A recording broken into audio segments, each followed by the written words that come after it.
27 cities is under construction in 27 cities. That is Metro Light, two new technologies will be deployed to provide metro rail systems will be at much lesser to provide metro rail same experience at much lesser cost and with same experience in tier 2 convenience and peripheral areas of tier 1 cities also and peripheral areas of tier 1 cities. Central counterpart funding will be provided too. Central counterpart funding will be provided too of 11.5 km at a cost of 11,957.05 crores. Chennai Metro Railway Phase 2 of 118.9 kilometers at a cost of 63,246 crores. Bengaluru Metro Railway Project Phase 2A and 2B of 58.19 kilometers at a cost of 14,788 crores.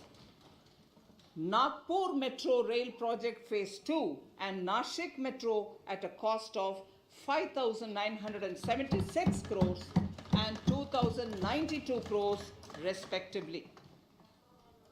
Power infrastructure.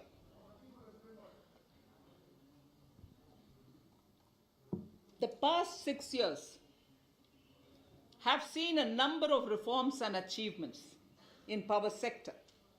We have added 139 gigawatts of installed capacity, connected an additional 2.8 crore households, and added 1.41 lakh circuit kilometers of transmission lines.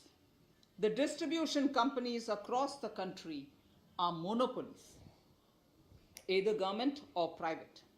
There is a need to provide choice to the consumers by promoting competition. A framework will be put in place to give consumers alternatives to choose from among more than one distribution companies. I read that sentence again. A framework will be put in place to give consumers alternatives to choose from among more than one distribution company. The viability of distribution companies is a serious concern. A revamped, reforms-based, result-linked power distribution sector scheme will be launched with an outlay of 3,05,984 crores over 5 years. The scheme will provide assistance to DISCOMs for infrastructure creation, including prepaid smart metering, feeder separation, upgradation of systems, etc., tied to financial improvements. Prime Minister, while speaking at the third Reinvestment Conference in November 2020, had announced plans to launch a comprehensive national hydrogen energy mission. It is now proposed to launch a hydrogen energy mission in 2021-22 for generating hydrogen from green power sources. Ports, shipping and waterways.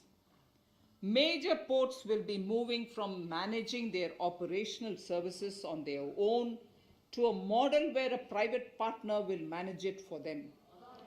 For the purpose, 7 projects worth more than 2,000 crores will be offered by the major ports on private-public partnership mode in FY 21-22. A scheme for promoting flagging of merchant ships in India will be launched by providing subsidy support to Indian shipping companies in global tenders floated by ministries and CPSCs. An amount of 1,624 crores will be provided over 5 years. This initiative will enable greater training and employment opportunities for Indian seafarers, besides enhancing Indian companies' share in global shipping. India has enacted Recycling of Ships Act in 2019 and acceded to the Hong Kong International Convention. Around 90 ship recycling yards at Alang in Gujarat have already achieved HKC compliant certificates. Efforts will be made to bring more ships to India from Europe and Japan. Recycling capacities of around 4.5 million light displacement ton LDT will be doubled by 2024. This is expected to generate an additional 1.5 lakh jobs for our youth. Petroleum and natural gas. Our government has kept fuel supplies running across the country without interruption during the COVID-19 lockdown period. Taking note of the crucial nature of the sector in people's lives, the following key initiatives are being announced. 1. Ujjwala scheme, which has benefited 8 crore households, will be extended to cover 1 crore more beneficiaries. We will add 100 more districts in next 3 years to the city gas distribution network. A gas pipeline project will be taken up in the Union Territory of Jammu and Kashmir. An independent gas transport system operator will be set up for facilitation and coordination of booking of common carrier capacity in all natural gas pipelines on a non-discriminatory open access basis. Financial capital. I propose to consolidate the provisions of the SEBI Act 1992, Depositories Act 1996, Securities Contracts Regulation Act 1956, and Government Securities Act 2007 into a rationalized single securities markets code. The government would support the development of a world-class fintech hub at the GIFT Ifsc. To instill confidence amongst the participants in corporate bond market during times of stress and to generally enhance secondary market liquidity, it is proposed to create a permanent institutional framework. The proposed body would purchase investment-grade debt securities both in the stressed and normal times and help in the development of the bond market. In the budget 2018-19, government had announced its intent to establish a system of regulated gold exchanges in the country. For the purpose, SEBI will be notified as the regulator, and Warehousing Development and Regulatory Authority will be strengthened to set up a commodity market ecosystem arrangement, including vaulting, assaying, logistics, etc., in addition to warehousing. Towards investor protection, I propose to introduce an investor charter as a right of all financial investors across all financial products. To give a further boost to the non-conventional energy sector, I propose to provide additional capital infusion of 1,000 crores to Solar Energy Corporation of India and 1,500 crores to Indian Renewable Energy Development Agency. I propose to amend the Insurance Act 1938 to increase the permissible FDI limit from 49% to 74% in insurance companies and allow foreign ownership and control with safeguards. Under the new structure, the majority of directors on the board and key management persons would be resident Indians, with at least 50% of directors being independent directors and specified percentage of profits being retained as general reserve. stressed asset resolution by setting up a new structure. The high level of provisioning by public sector banks of their stressed assets calls for a measure to clean up the bank books.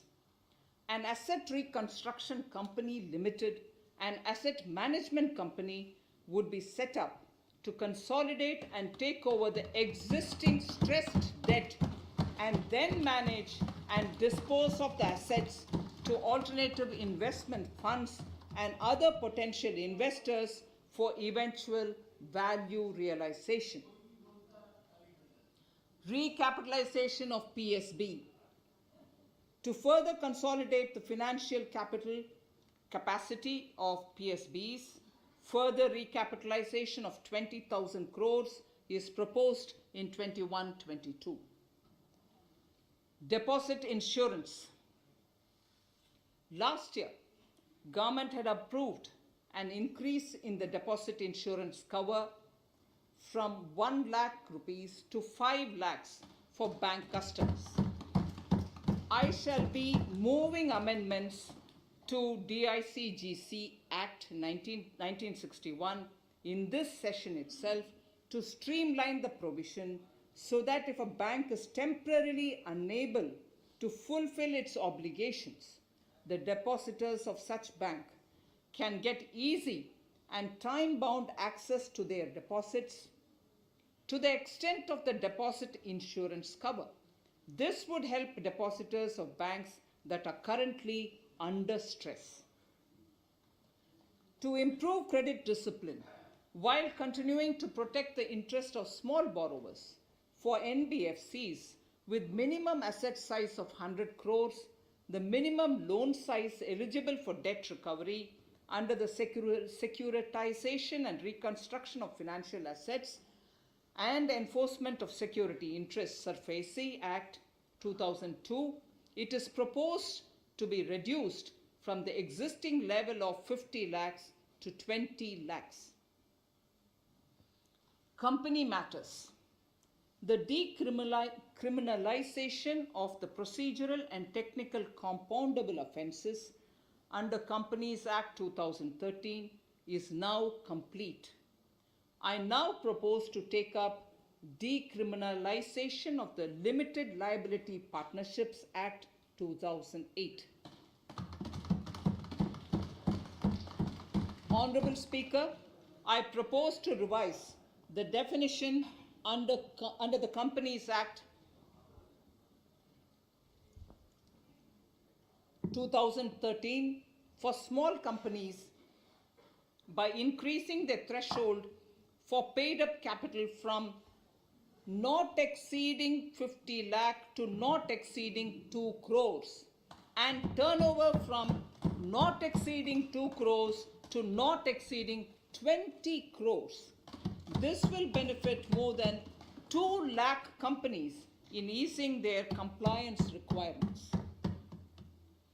As a further measure which directly benefits startups and innovators, I propose to incentivize the incorporation of one-person companies by allowing one-person companies to grow without any restriction on paid-up capital and turnover, allowing their conversion into any other type of company at any time, reducing the residency limit for an Indian citizen to set up an one-person company from 182 days to 120 days, and allow also non-resident Indians to incorporate OPCs in India. This will be a big boost for startups. To ensure faster resolution of cases, the NCLT framework will be strengthened, e-court system shall be implemented, and alternate methods of debt resolution and special framework for MSMEs shall be introduced. During the coming fiscal, we will be launching data analytics, artificial intelligence, machine learning driven MCA 2.1 version to MCA 21 version 3.0, MCA 21 version 3.0.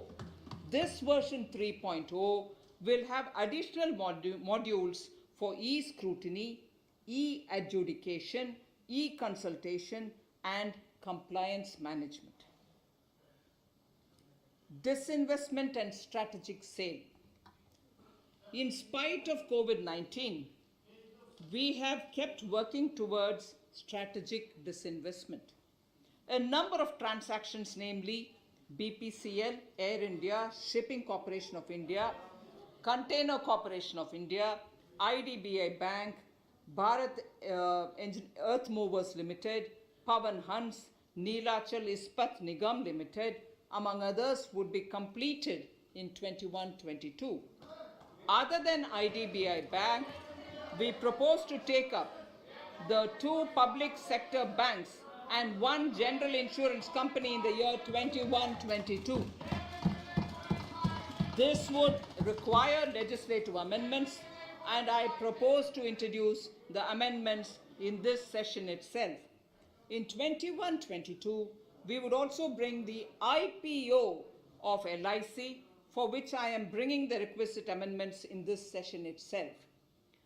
In the Atmanirbhar package, I had announced that we will come out with a policy of strategic disinvestment of public sector enterprises.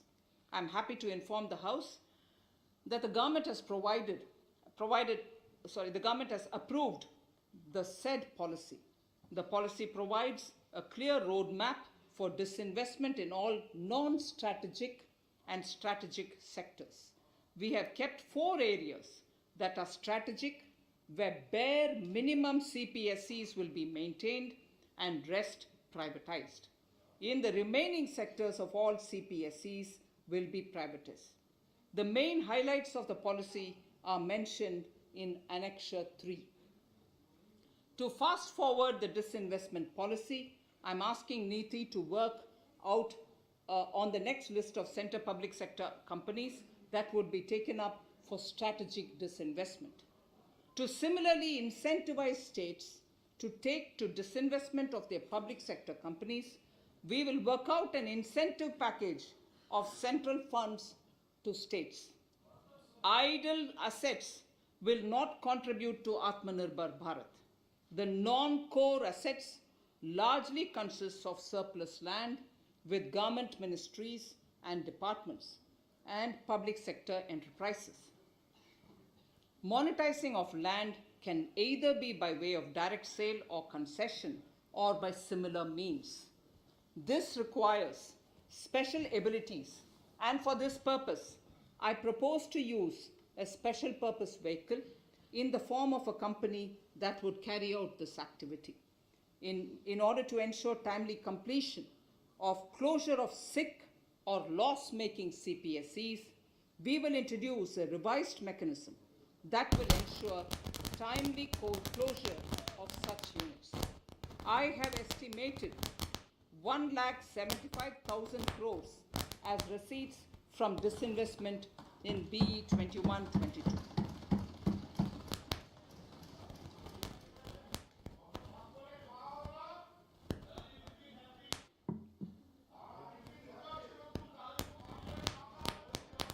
Government financial reforms. Under the Treasury Single Account, the TSA system, autonomous bodies directly draw funds from the government's account at the time of actual expenditure, saving interest costs. We will extend the TSA system for universal application from 21-22. On the recommendation of the 15th Finance Commission, we have undertaken a detailed exercise to rationalize and bring down the number of centrally sponsored schemes. This will enable consolidation of outlays for better impact. The government is committed to the development of multi-state cooperatives and will provide all support to them. To further streamline the ease of doing business for cooperatives, I propose to set up a separate administrative structure for them.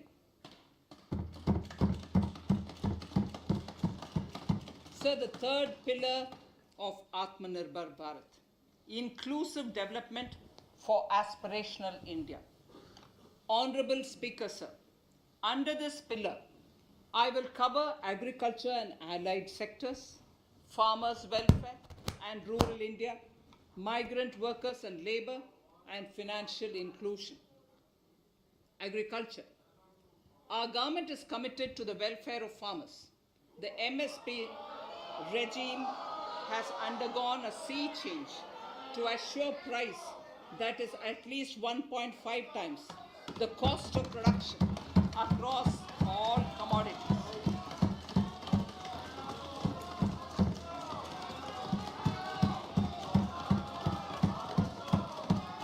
The procurement has also continued to increase at a steady pace. This has resulted in increase in payment to farmers substantially. In case of wheat, a total amount paid to farmers in 2013-14, Honorable Speaker, sir, the data that I give now is important for all honorable members to kindly hear. In case of wheat, the total amount paid to farmers in 2013-14 was 33,874 crores. In 2019-20, it was 62,802 crores. And even better, Honorable Speaker, in 2020-2021, this amount paid to farmers was 75,060 crores.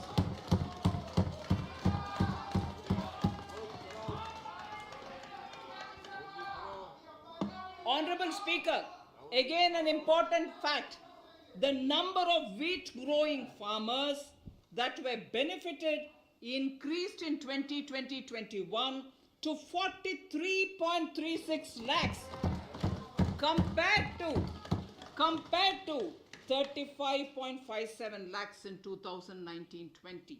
That much of an increase within 1 year. For paddy, again an important data. For paddy, the amount paid in 2013-14 was 63,928 crores.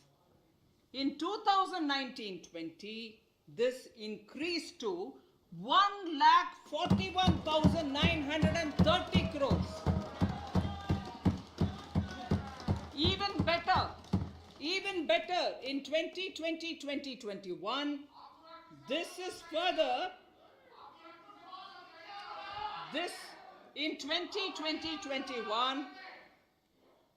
in 2020-21, this is further estimated, and I'm saying this is further estimated because the procurement is ongoing and therefore I can't give you the final figure. This is further estimated to increase to 1,72,752 crores. The number of farmers benefited increased from 1.24 crores in 2019-20 to 1.54 crores in 2020-21. In the same way, Honorable Speaker, sir, in the case of pulses, the amount paid in 2013-14 was 236 crores. In 2019-20, this was increased to 8,285 crores. Now in 2021, it is at 10,530 crores. More than 40 times increase from 2013-14. The receipts to cotton farmers have seen a stupendous increase from 90 crores in 2013-14 to 25,974 crores in I am giving you data as of 27th January 2021. This is bound to increase. From 90 crores for cotton farmers in 2013-14 to 25,974 crores in 2021. All the details in complete narration is available in Annexure 4 to my speech. Early this year, Honorable Prime Minister had launched the Swamitwa scheme. Under this, a record of rights is being given to property owners in villages. Up till now, about 1.80 lakh property owners in 1,241 villages have been provided cards. I propose during 21-22 to extend this to cover all states and union territories. To provide adequate credit to our farmers, I have enhanced the agricultural credit target to 16.5 lakh crores in this year. We will focus on ensuring increased credit flow to animal husbandry, Pashupalan, dairy, and to Matsyakar, to the fisheries. We are enhancing the allocation to the Rural Infrastructure Development Fund from 30,000 crores to 40,000 crores. The Micro Irrigation Fund with a corpus of 5,000 crores has been created under NABARD. I propose to double it by augmenting it by another 5,000 crores. To boost value addition in agriculture and allied products and their exports, the scope of Operation Green Scheme that is presently applicable to only tomatoes, onions and potatoes will be enlarged to include 22 perishable crops. Around 1.68 lakh crore farmers, around 1.68 crore farmers are registered and 1.14 lakh crores of rupees trade value has been carried out through e-NAMs, the National Agricultural Market. Keeping in view the transparency and the competitiveness that e-NAM has brought into the agricultural market, 1,000 more mandis will be integrated with e-NAM. Honorable Speaker, sir, with all this, the Agricultural Infrastructure Fund would be made available to the APMCs for augmenting their infrastructure facilities.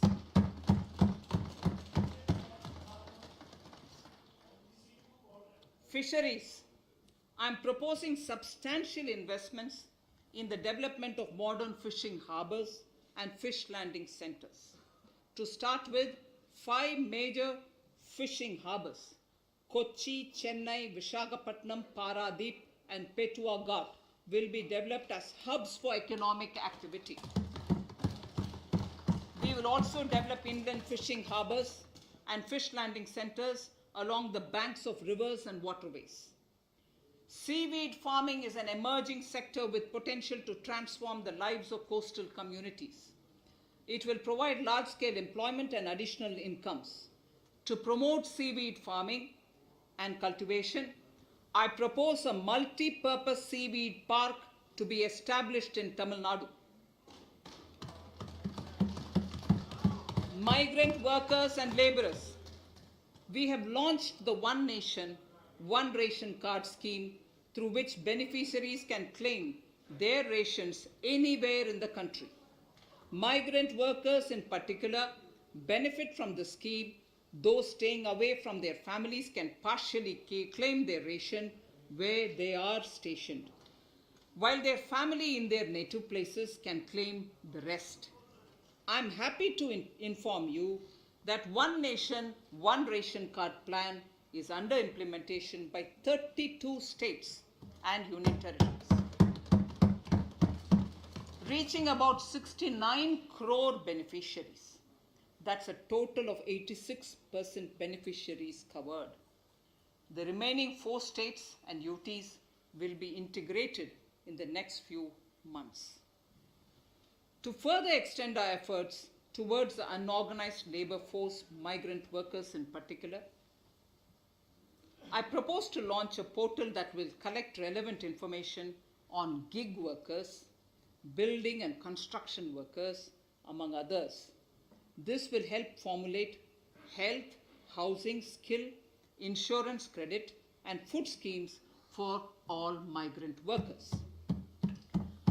We will conclude a process that began 20 years ago with the implementation of the 4 labor codes. For the first time globally, social security benefits will be extended to gig and platform workers.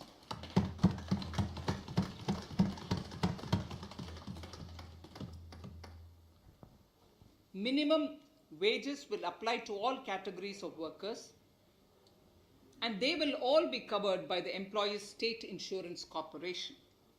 Women will be allowed to work in all categories and also in the night shifts with adequate protection. At the same time, compliance burden on employers will be reduced with a single registration and licensing and online returns. Financial inclusion. To further facilitate credit flow under the scheme of Stand Up India for the scheduled castes and scheduled tribes and also women, I propose to reduce the margin money requirement from 25% to 15% only, and to also include loans for activities in allied sectors in allied activities in agriculture. We have taken a number of steps to support the MSME sector. In this budget, I have provided 15,700 crores to this sector, more than double of the last year's B. Honorable Speaker, sir, I now go to the 4th pillar, reinvigorating human capital. The national education policy announced recently has had good reception. In school education, more than 15,000 schools will be qualitatively strengthened to include all components of the national education policy. They shall emerge as exemplar schools in their regions, hand-holding and mentoring other schools to achieve the ideals of policy. 100 new Sainik schools will be set up in partnership with NGOs, private schools, and states. Higher education. In Budget 2019-20, I had mentioned about the setting up of a higher education commission in India. We would be introducing the legislation this year to implement the same. It will be an umbrella body having 4 separate vehicles for standard setting, accreditation, regulation, and funding. Many of our cities have various institutions, universities, and colleges supported by the Government of India. Hyderabad, for example, has about 40 major institutions. In 9 such cities, we will create a formal umbrella structure so that these institutions can have better synergy while also retaining their internal autonomy. A glue grant will be set aside for this purpose. For accessible higher education in Ladakh, I propose to set up a central university in Leh.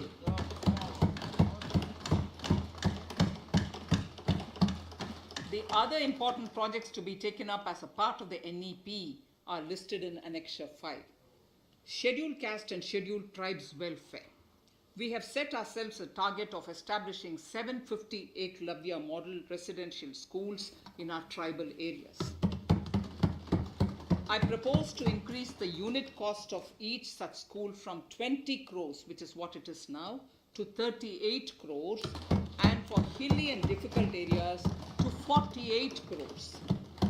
This would help creating robust infrastructure facilities for our tribal students. We have revamped the post-metric scholarship scheme for the welfare of scheduled caste students.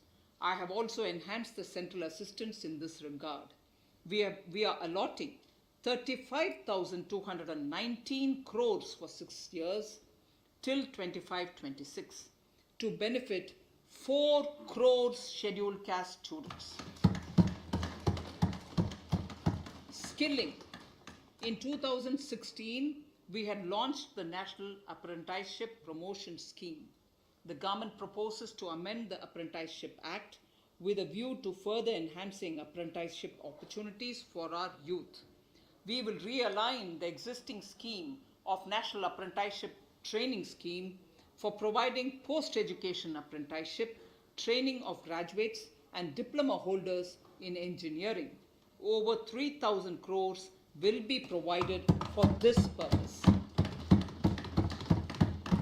An initiative is underway, Honorable Speaker, in partnership with the United Arab Emirates to benchmark skill qualifications, assessment and certification, accompanied by the deployment of certified workforce. We also have a collaborative intertraining program between India and Japan to facilitate transfer of Japanese industrial and vocational skills, techniques, and knowledge. We will take forward this initiative with many more countries also.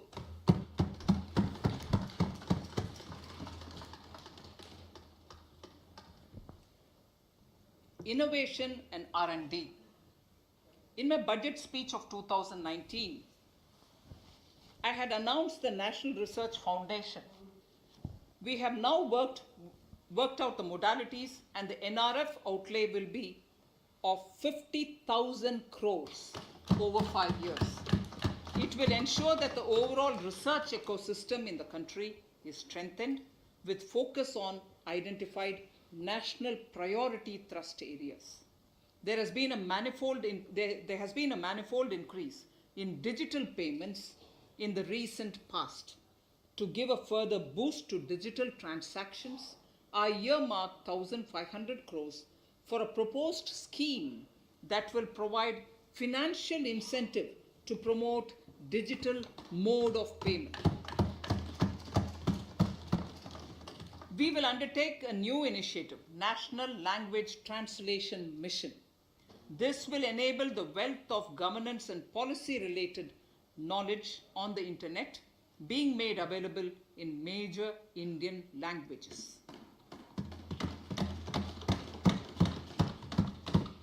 The new Space India Limited, a PSU under the Department of Space, will execute the PSLV CS-51 launch, carrying the Amazonia satellite from Brazil, along with a few smaller Indian satellites. As part of the Gaganyaan mission activities, 4 Indian astronauts are being trained on generic spaceflight aspects in Russia. The first unmanned launch is slated for December 2021. Our oceans are a storehouse of living and non-living resources. To better understand this realm, we will launch a deep ocean mission with a budget outlay of more than 4,000 crores over 5 years.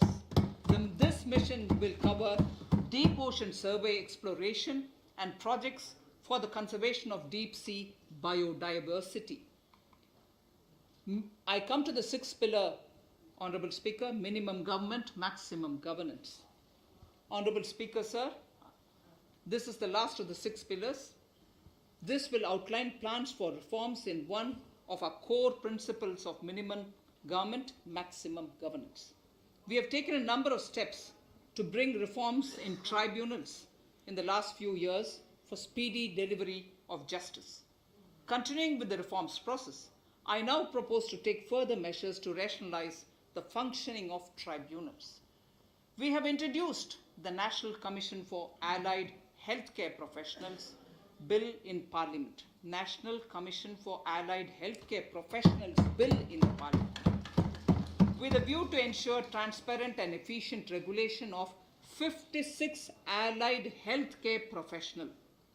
Additionally, to bring about transparency, efficiency, and governance reforms in the nursing profession, the National Nursing and Midwifery Commission Bill will be introduced by the government for passing. To have ease of doing business for those who deal with government or CPSEs and carry out contracts I propose to set up a conciliation mechanism and mandate its use for quick resolution of contractual disputes. This will instill confidence in private investors and contractors. Honorable Speaker, sir, the forthcoming census could be the first digital census in the history of India.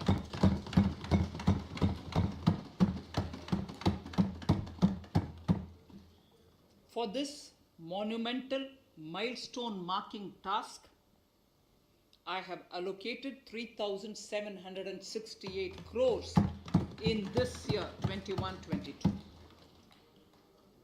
Honorable Speaker, Goa is celebrating the Diamond Jubilee year of the state's liberation from Portuguese rule. From the Government of India's side, I propose to grant 300 crores to the Government of Goa for the celebrations. I propose to provide 1,000 crores for the welfare of tea workers, especially women and children in Assam and West Bengal. A special scheme will be devised for the same.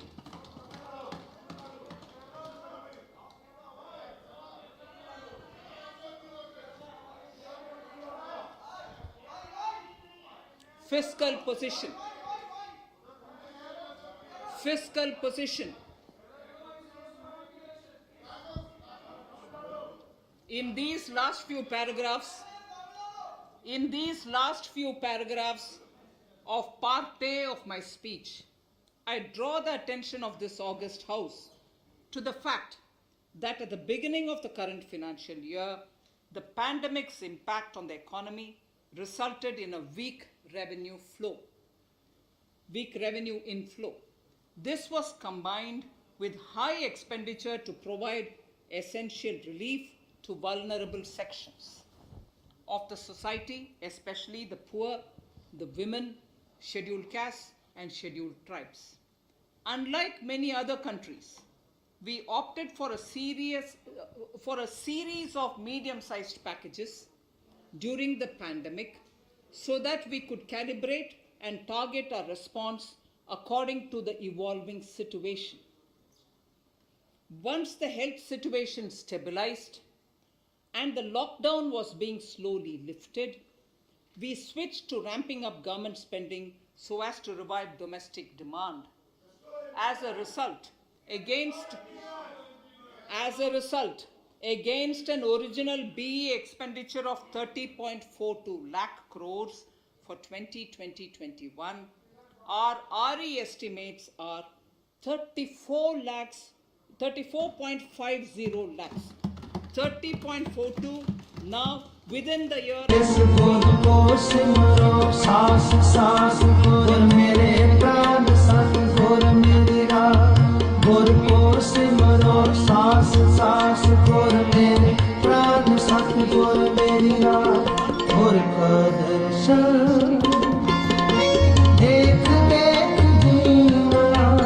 it is 4.39 lakh crores as we end the year. Fiscal deficit in RE 2020-2020, 9.5% of the GDP. Fiscal deficit in RE 2020 to 2021 is pegged at 9.5% of GDP. We have funded this through government borrowings, multilateral borrowings, small saving funds, and short-term borrowings. We would need another 80,000 crores, for which we would be approaching the market in these 2 months. We would be needing another 80,000 crores, for which we would be approaching the markets in these 2 months. To ensure that the economy is given the required push, our BE estimates for expenditure in 21-22 are 34.83 lakh crores. 80,000 crores. This includes, for which we would be approaching 5.54 lakh crores as capital expenditure, an increase of 34.5% over the BE figure of 2020-2021. The fiscal deficit in BE 21-22 is estimated to be 6.8% of the GDP. The gross borrowing from the market for the next year would be around 12 lakh crores. We plan to continue with our path of fiscal consolidation and intend to reach the fiscal deficit level below 4.5% of the GDP by 2025-2026, with a fairly steady decline over the period. We hope to achieve the consolidation by first increasing the buoyancy of tax revenue through improved compliance, and secondly, by increased receipts from monetization of assets, including public sector enterprises and land. The Contingency Fund of India is being proposed to be augmented. The Contingency Fund of India is being proposed to be augmented from 500 crores to 30,000 crores through Finance Bill. In accordance with the views of the 15th Finance Commission, we are allowing a normal ceiling of net borrowing for the states at 4% of GSDP for the year 21-22. A portion of the ceiling will be earmarked to be spent on incremental capital expenditure. Additional borrowing ceiling of 0.5% of the GSDP will also be provided, subject to conditions. States will be expected to reach a fiscal deficit of 3% of GSDP by 2023-24 as recommended by the 15th Finance Commission. In the July 2019-20 budget, I introduced the Statement 27 on extra budgetary resources. It disclosed the borrowings of the government agencies that went towards funding Government of India schemes and whose repayment burden was on the government. In my 2020-21 budget, I enhanced the scope and coverage of that statement by including the loans provided by government to the FCI, the Food Corporation of India. Taking a step further in this direction, I propose to discontinue the NSSF loan to FCI for food subsidy, and accordingly, budget provisions have been made in RE 2020-21 and in the BE 2021-22. The extra budgetary resource details are at Annexure 6. We know that the Frbm Act mandates fiscal deficit of 3% of GDP to be achieved by 31st March 2020-2021. The effect of this year's unforeseen and unprecedented circumstances has necessitated the submission of a deviation statement under sections 4 of subclause 5 and section 7 subclause 3b of the Frbm Act, which I am laying on the table of the House as part of the Frbm documents.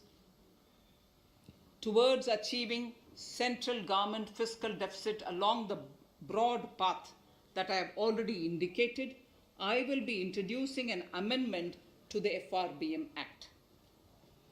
Honorable Speaker, on the 9th of December 2020, the 15th Finance Commission submitted its final report covering the period 2021 to 2026 to the Rashtrapati Ji. The government has laid the Commission's report along with the explanatory memorandum in the Parliament, retaining the vertical shares of the states at 41%. We recognize our commitment to fiscal federalism and propose, therefore, to adhere to this recommendation. Jammu and Kashmir in the 14th Finance Commission was entitled to get devolution being a state. Now the funds of the UTs of Jammu Kashmir and Ladakh would be provided by the centre.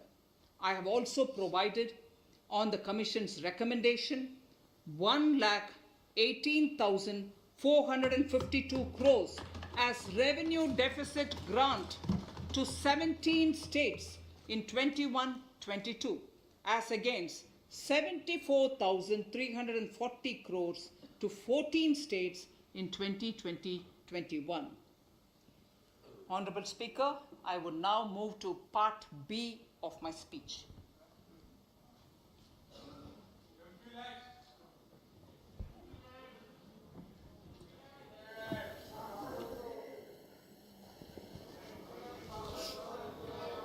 Honorable Speaker, the world is facing a serious challenge of the pandemic and its aftershock. In these trying times, when many economies are struggling to revive, our people and our industry have exhibited remarkable resilience. As I mentioned already, post-pandemic, a new world order seems to be emerging, one in which Asia is poised to occupy a prominent position, and India will have a leading role therein. In this scenario, our tax system has to be transparent, efficient, and should promote investments and employment in our country. At the same time, it should put minimum burden on our taxpayers. I borrow the words of Thiruvalluvar, the saint. ஏற்றலும் ஈட்டலும் காத்தலும் காத்த வகுத்தலும் நல்ல வல்லதரசு. A king or a ruler is the one who creates and acquires wealth, protects and distributes it for common good. Tirukkural. Direct tax proposals. Keeping this in mind, the words of Tirukkural, our government introduced a series of reforms in the direct tax system for the benefit of our taxpayers and economy.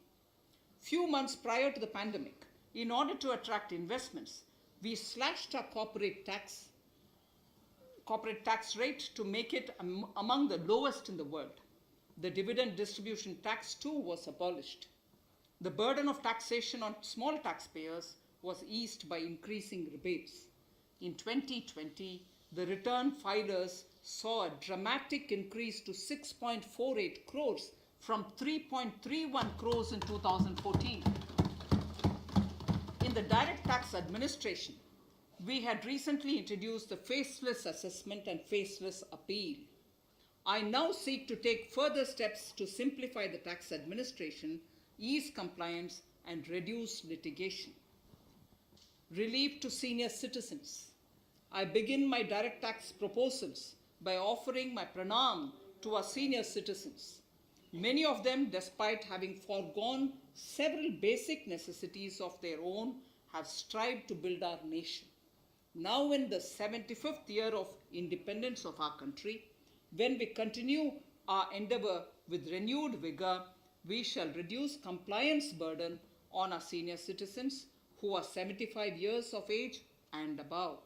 For senior citizens who only have pension and interest income, I propose exemption from filing their income tax returns.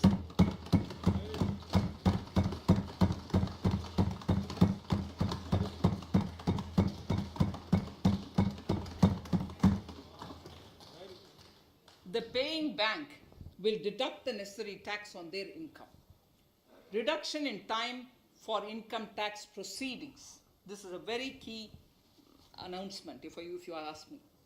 Honorable Speaker, presently an assessment can be reopened up to 6 years and in serious tax fraud cases for up to 10 years. As a result, taxpayers have to remain under uncertainty for a very long time. I therefore propose to reduce this time limit for reopening of assessments to 3 years from the present 6 years.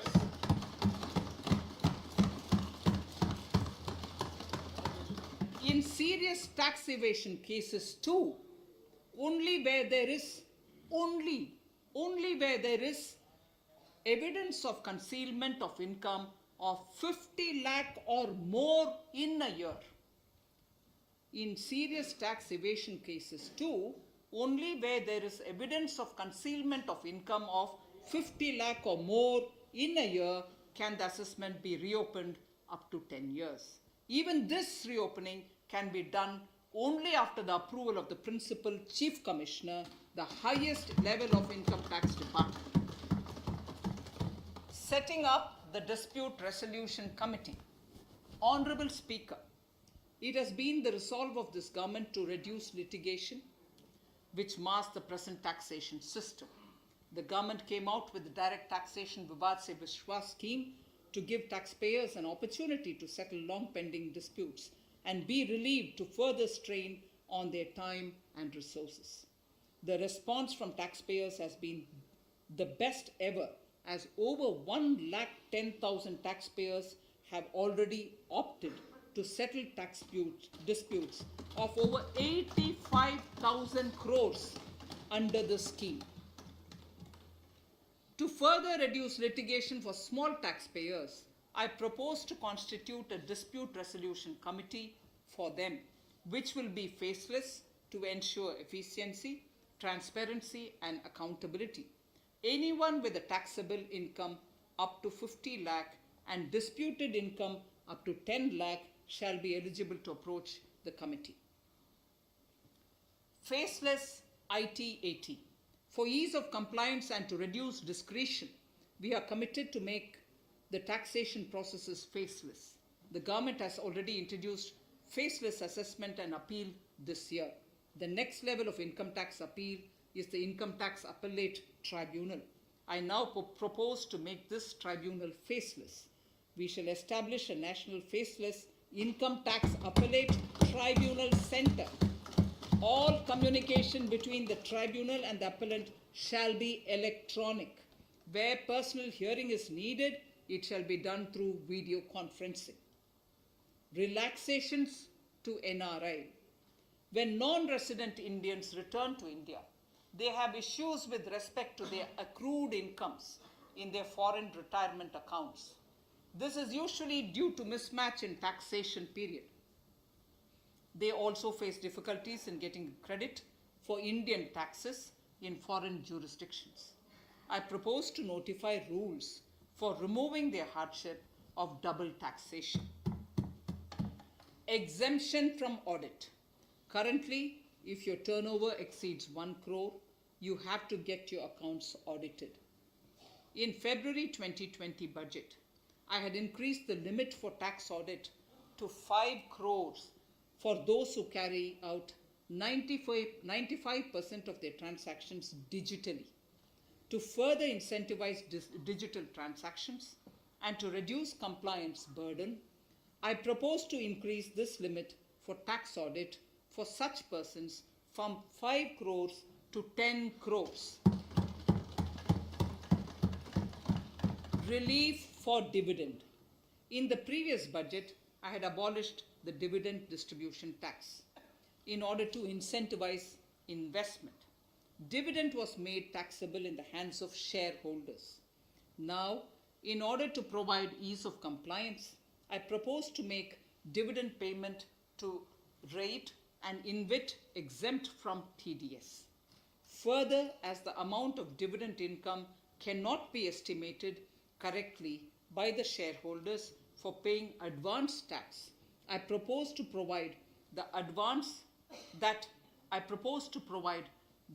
advance tax liability on dividend income shall arise only after the declaration or payment of dividend. Also, for the foreign portfolio investors, I propose to enable deduction of tax on dividend income at lower treaty rate. Attracting foreign investment into infrastructure sector. In the last budget, for attracting foreign investment in the infrastructure sector, we had granted 100% tax exemption subject to certain conditions to foreign sovereign wealth funds and pension funds on their income from investment in Indian infrastructure. We have noticed that few of such funds are facing difficulties in meeting some of the conditions. In order to ensure that a large number of funds invest in India, I propose to relax some of these conditions relating to prohibition on private funding, restriction on commercial activities, and direct investment in infrastructure. In order to allow funding of infrastructure by issue of zero coupon bonds, I propose to make notified infrastructure debt funds eligible to raise funds by issuing tax-efficient zero-coupon bonds. Affordable housing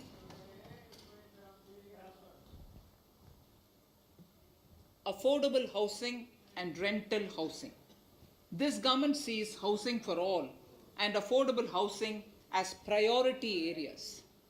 In July 2019 budget, I provided an additional deduction of interest amounting to 1.5 lakh for loan taken to purchase an affordable house. I propose to extend the eligibility of this condition by one more year to 31st March 2022. The additional deduction of 1.5 lakh shall therefore be available for loans taken up to 31st March 2022 for the purchase of affordable houses. Further, to keep up the supply of affordable houses, I propose that the affordable housing projects can avail a tax holiday for one more year till 31st March 2022. These are available now for projects also. We are committed to promote supply of affordable rental housing for migrant workers. For this, I propose to allow tax exemption for notified affordable rental housing projects. Tax incentives to IFSC. As I mentioned in Part A of this speech, the government is committed to making the International Financial Services Center in GIFT City a global financial hub. In addition to the tax incentives already provided, I propose to include, among others, tax holiday for capital gains for aircraft leasing companies, tax exemption for aircraft lease rentals paid to foreign lessors, tax incentive for relocating foreign funds in the IFSC, and to allow tax exemption to the investment division of foreign banks located in the IFSC. Pre-filling of returns. Honorable Speaker, in order to ease compliance for the taxpayer, details of salary income, tax payments, TDS, etc. already come pre-filled in income tax returns. To further ease filing of returns, details of capital gains from listed securities, dividend income, and interest from banks, post office, etc. will also be now pre-filled. Relief to small trusts. We hope to reduce compliance burden on small charitable trusts running educational institutions and hospitals. So far, there is a blanket exemption to such entities whose annual receipt does not exceed 1 crore of rupees. I now propose to increase this amount to 5 crores. Labor welfare. We have noticed that some employers deduct the contribution of employees toward provident funds, superannuation funds, and other social security funds, but do not deposit these contributions within the specified time. For these employees, this means a loss of interest or income. In cases where an employer later becomes financially unviable, non-deposit results in a permanent loss for the employees.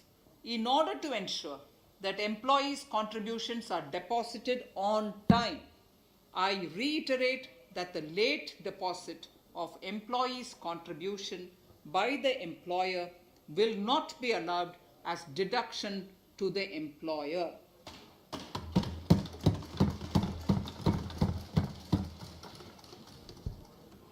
Incentives for startups. In order to incentivize startups in the country, I propose to extend the eligibility for claiming tax holiday for startups by one more year, till 31st March 2022. Further, in order to incentivize funding for the startups, I propose to extend the capital gains exemption for investment in startups by one more year till 31st March 2022. Sir, I now come to indirect tax proposals, GST. Before I come to my indirect tax proposals, I would like to appraise the House on GST. The GST is now 4 years old, and we have taken several measures to further simplify it. Some of the measures include nil return through SMS, quarterly return and monthly payment for small taxpayers, electronic invoice system, validated input tax statements, pre-filled editable GST return, and staggering of returns filing. The capacity of GST and system has also been enhanced. We have also deployed deep analytics and artificial intelligence to identify tax evaders and fake billers and launched special drives against them. The results speak for themselves. We have made record collections in the last few months. The GST Council has painstakingly thrashed out thorny issues. As chairperson to the Council, I want to assure this House that we shall take every possible measure to smoothen the GST further and to remove anomalies such as inverted duty structure. Custom duty rationalization.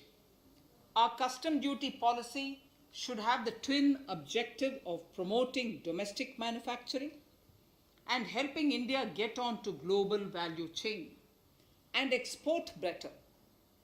The thrust now has to be on easy access to raw materials and exports of value-added products. Towards this, last year, we started overhauling the customs duty structure, eliminating 80 outdated exemptions.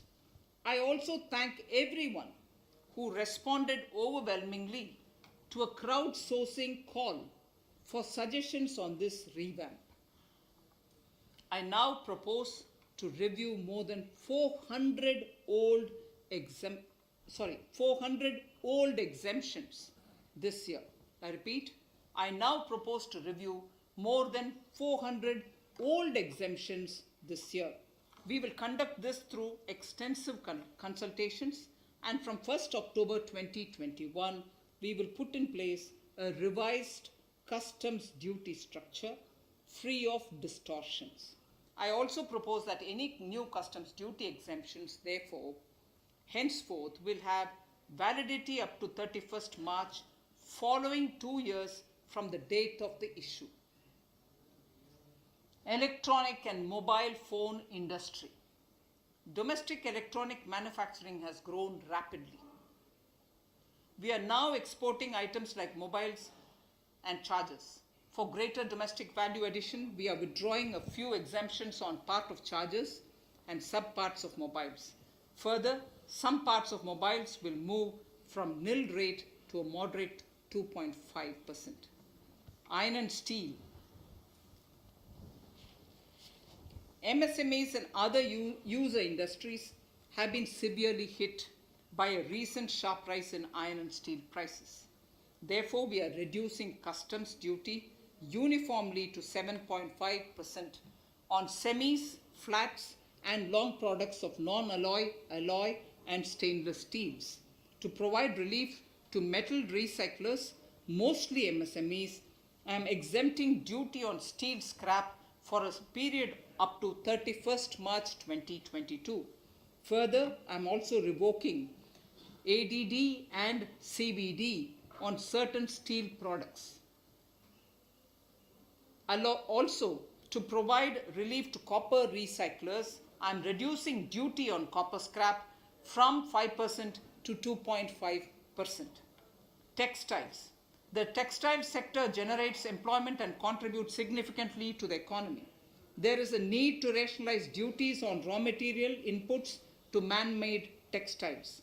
We are now bringing nylon chain on par with polyester and other man-made fibers. We are uniformly reducing the BCD rates on caprolactam, nylon chips, nylon fiber, and yarn to 5%. This will help the textile industry, MSMEs, and also overall exports. chemicals. We have calibrated customs duty rates on chemicals to encourage domestic value addition and to remove inversions. Apart from other items, we are reducing customs duty on naphtha to 2.5% to correct inversion. Gold and silver presently attract a basic customs duty of 12.5%. Since the duty was raised from 10% in July 19, prices of precious metals have risen sharply. To bring it closer to previous levels, we are rationalizing customs duty on gold and silver. Renewable energy. In Part A, we have already acknowledged that solar energy has huge promise for India. To build up domestic capacity, we will notify a phased manufacturing plan for solar cells and solar panels. At present, to encourage domestic production, we are raising duty on solar inverters from 5% to 20% and on solar lanterns from 5% to 15%. Capital equipment and auto parts. There is immense potential in manufacturing heavy capital equipment domestically. We will comprehensively review the rate structure in due course. However, we are revising duty rates on certain items immediately. We propose to withdraw exemptions on tunnel boring machine. It will attract a customs duty of 7.5% and its parts a duty of 2.5%. We are raising customs duty on certain auto parts to 15% to bring them on par with general rate on auto parts. MSME products. We are proposing certain changes to benefit MSMEs. We are increasing duty from 10 to 15% on steel screws and plastic builder wares. On prawn feed, we increase it from 5 to 15%. We are rationalizing exemption on import of duty-free items as an incentive to exporters of garments, leather and handicraft items. Almost all of these items are made domestically by our MSMEs. We are withdrawing exemption on imports of certain kinds of leathers as they are domestically produced in good quantity and quality, mostly by MSMEs. We are also raising customs duty on finished synthetic gemstones to encourage domestic processing. Agriculture products. To benefit farmers, we are raising customs duty on cotton from nil to 10%, on raw silk and silk yarn from 10 to 15%. We are also withdrawing end-use based concession on denatured ethyl alcohol. Currently, rates are being uniformly calibrated to 15% on items like maize, bran, rice bran, oil cake, and animal feed additives. There is an immediate need to improve agricultural infrastructure so that we produce more while also conserving and processing agricultural output efficiently. This will ensure enhanced remuneration for our farmers. To earmark resources for this purpose, I propose an agricultural infrastructure and development cess on a small number of items. However, while I am applying this cess, we have taken care not to put additional burden on consumers on most items. Rationalization of procedures and easing of compliance. For the judicious application, we propose certain changes in the provisioning related to ADD, anti-dumping duty, and CVD, countervailing duty levies. To complete customs investigation, we are prescribing definite timelines. In 2020, we rolled out the Turant Customs Initiative, which brought in faceless, paperless, and contactless customs measures. With effect from September 2020, we have implemented a new procedure for administration of rules of origin. This has helped in putting a check on misuse of FTAs.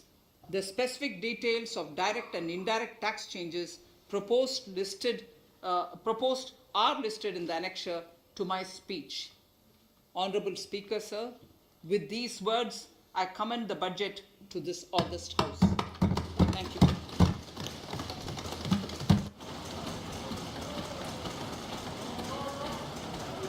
Item number 1, माननीय मंत्री जी, item number 1। Sorry, I don't have it. Sir, I wish to place on table the 15th Finance Commission report.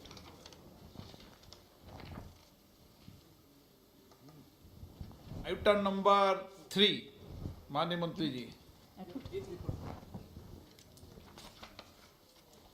So I wish to lay on the table the following statements under Section 3(1) of the Fiscal Responsibility and Budget Management Act 2003, the medium-term fiscal policy fiscal policy strategy statement and macroeconomic framework statement.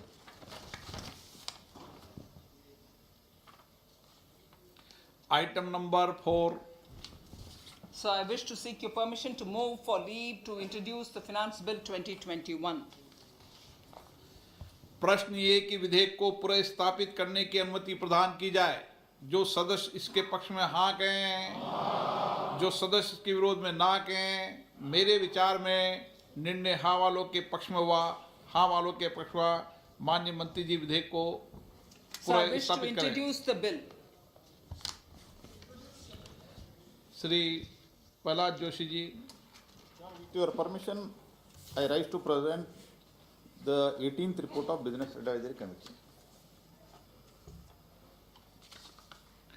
माननीय सदस्यगण, माननीय वित्त मंत्री जी के budget भाषण की प्रतियां प्रकाशक फलक पर उपलब्ध है। सदस्य अपनी प्रति प्रकाशन फलक से प्राप्त कर सकते हैं। माननीय सदस्यगण, जैसा कि आपको समाचार 2 के माध्यम से पहले सूचित किया जा चुका है कि बजट की प्रतियां आपको मेंबर्स पोर्टल के माध्यम से उपलब्ध कराई जा रही है। सभा की कार्रवाई मंगलवार दिनांक 2 फरवरी 2021 को दोपहर 4 बजे तक के लिए स्थगित की जाती है।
लोकतंत्र का बजट 2021-22। जी हां, वित्त मंत्री निर्मला सीतारमण ने थोड़ी ही देर पहले वित्त बजट 2021-22 लोकसभा के भीतर पेश कर दिया और कहा जा सकता है सुनहरे भविष्य को बनाने के लिए, जिसका पहले जिक्र किया था प्रधानमंत्री ने बजट सत्र शुरू होने वाले दिन कि ये दशक का पहला बजट होगा और ये बजट सत्र आने वाले भारत की एक सुनहरी तस्वीर जो है बनाने वाला है। और उन्होंने ये भी कहा था कि जिस तरीके के भारत की कल्पना देश की आज़ादी के लिए लड़ाई लड़ने वाले, अपनी जान न्यौछावर करने वालों ने जो देखा था, उस तरीके का भारत बनाने का प्रयास इस बजट के द्वारा करने की कोशिश की जाएगी। क्या कुछ कहा वित्त मंत्री निर्मला सीतारमण ने बजट पेश करने के दौरान, आइए देखते हैं।